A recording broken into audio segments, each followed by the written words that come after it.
On Friday, Victoria was placed into what they promised to be a 5-day lockdown. There are cases that are turning up every day, so I doubt whether it's going to be 5 days. But there are 5 questions that I have for Premier Daniel Andrews that he is just not going to answer. But they're 5 questions that we have to keep asking. They are in no particular order and quite importantly.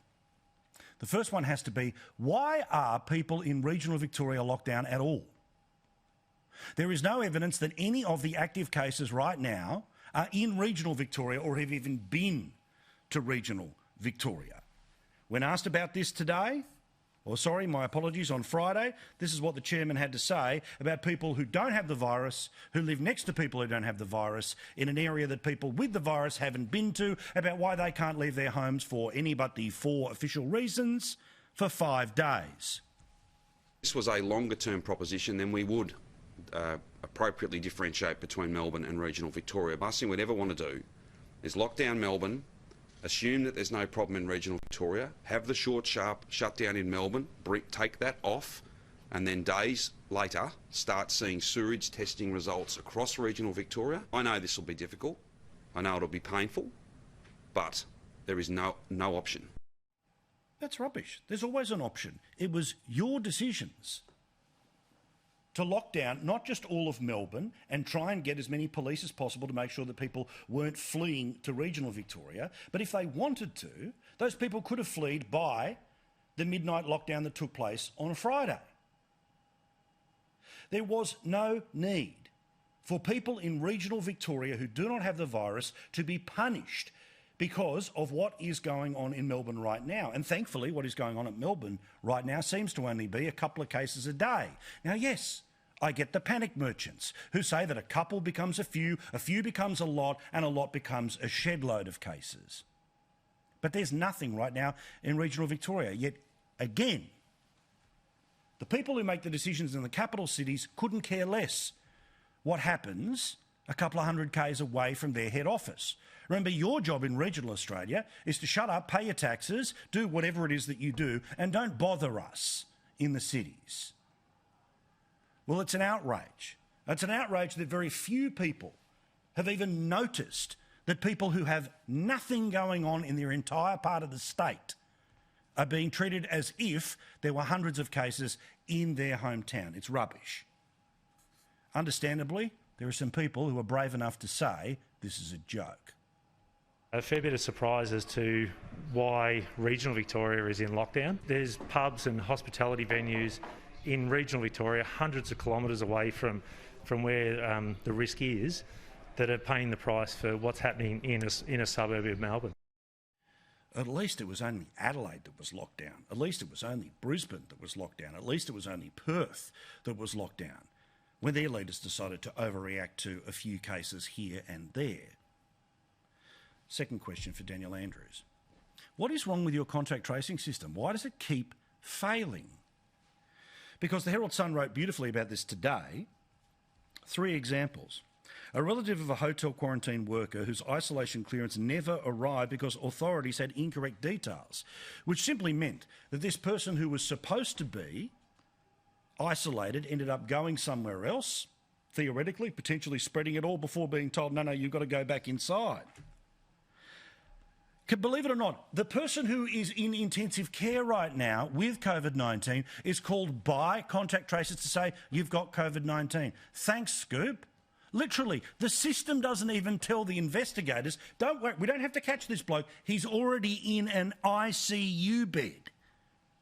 And some of the hundreds of airline passengers who did not go near the virus hotspot at Terminal 4 were still being told messages, you must isolate and isolate now, meaning panic was starting to set in, and you saw that before we even got to lockdown. Why are people still stocking up on toilet paper?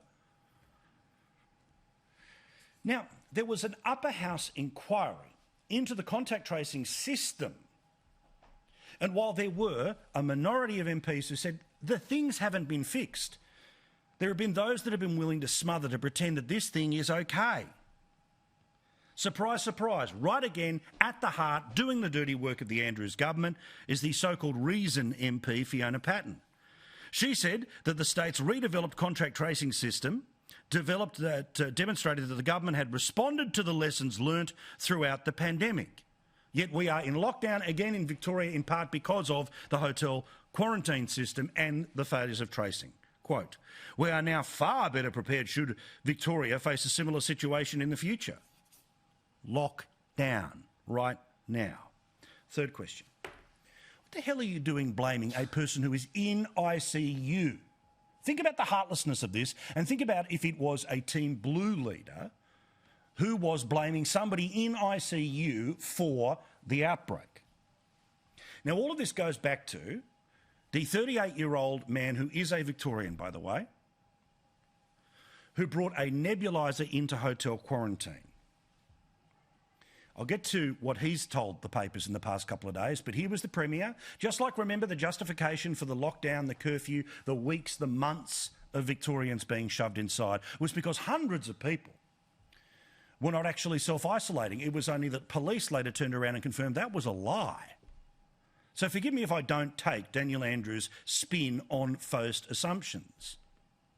Here's what he said, again, about the evil nebuliser and the bloke who's in ICU fighting for his life.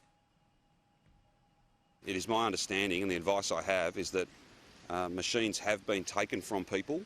That is the normal process. If somebody speaks to the fact they have one of these machines, then they don't use those machines. That's the normal practice. I have no advice that sees me doubt what I have been told by CQV. So this 38-year-old spoke to a journalist from The Age, the Channel 9 newspaper in Melbourne, from his ICU bed, where he said that he feels like a criminal.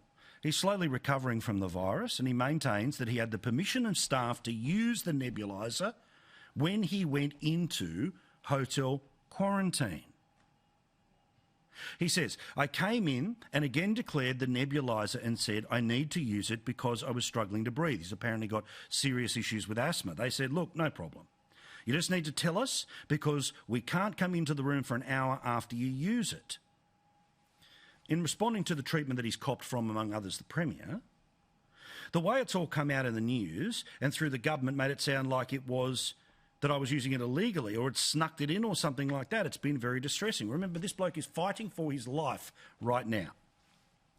You're left with the feeling like a criminal, like you've done the wrong thing. That's been the hardest thing in all of this. I repeat, he's in ICU fighting for his life, yet Daniel Andrews was piling more pressure on this person as if they somehow were patient zero and they had done the wrong thing, and even sent out bureaucrats to do the fighting for him. I'll save you the bureaucrat. Let's keep it with the man who's actually allegedly in charge of a locked down Victoria tonight. As to the specifics of what did or didn't occur, CQV are the people to answer for that, and they will, because the head of CQV will be out to answer any of your questions later on today. I don't have an exact time, but she'll be out later on. It's pretty important, though, because it's what went wrong inside the hotel. And that's why the head of the agency is going to come and talk to you about any issues that you want to raise with her. Are you planning on apologising to this person? Sorry, well, I think I've just established for you that you're putting a contention to me, and I don't agree with that. His treatment of our reporter Gabrielle Power is a perfect example of how contemptuous this bloke can be about anyone who doesn't think that he walks on water. Good on Gab and our team who are willing to ask the most obvious questions at the most difficult time. Shame on those who shame her, including her fellow members of the media who simply stand back thinking, whoa, this is not a News Corp thing. It's not a Sky News thing.